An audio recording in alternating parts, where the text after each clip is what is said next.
explica muito para a gente aqui, para os nossos ouvintes também, o que seria o que seria típico, assim, esperado, um desenvolvimento saudável, e o que seria algo que a gente precisa se preocupar. Quando a gente fala de introdução alimentar, a gente fala de uma janela de aprendizado. Então, essa criança, ela está numa janela de aprendizado importante, onde ela começa a ter contato com esses alimentos, né? Normalmente, a gente vê isso acontecer de uma forma muito fluida. Às vezes, a criança experimenta que num dia comeu a maçã, no outro dia já fez uma caretinha, já não quis, mas no outro voltou a comer, certo? Então, assim, quando a gente fala de bebês muito pequenos, né? De bebês menores de 1 ano, as preocupações são: tá com 2 meses que começou a introdução alimentar, não aceita nada.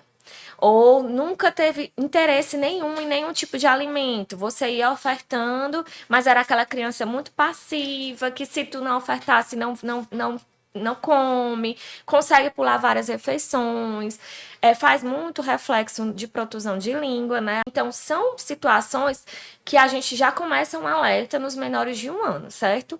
Quando a criança chega em 1 ano, o que é que acontece? Até o primeiro ano de vida, eu tenho um bebê que triplica de peso e triplica de estatura, né? Então, a gente vê visivelmente o crescimento de um bebê de 3 meses, a gente sabe que é um bebezinho, e uma criança de 1 ano, a gente sabe que é uma criança de 1 ano. Sim. Quando chega nesse período de 1 ano, esse crescimento, ele diminui um pouco. Então, a desacelera, né? Isso. E aí, a necessidade calórica, energética desse bebê também diminui.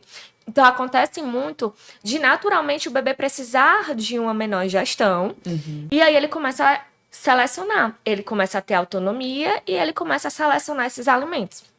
E aí, nesse movimento, a conduta da família vai ser fundamental para ditar se ele vai continuar ou não com as seleções, né? O bebê chegou com 1 ano, aí todo dia ele comia um brócolis, aí um dia ele não comeu, no outro ele não comeu, aí a família para de oferecer.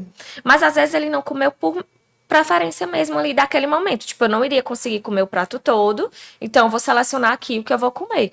Então, a gente precisa entender que tem essas oscilações mesmo de preferência alimentar. Quanto maior essa criança vai ficando, né, mais preferências ela vai tendo. Isso condiz muito com o desenvolvimento também, né, porque são crianças que estão buscando autonomia, que estão ali, agora eu prefiro brincar ou comer? Prefiro brincar. Então, é muito importante que a família tenha uma estrutura mesmo organizada para esses momentos de refeição, que é o que vai fazer a diferença.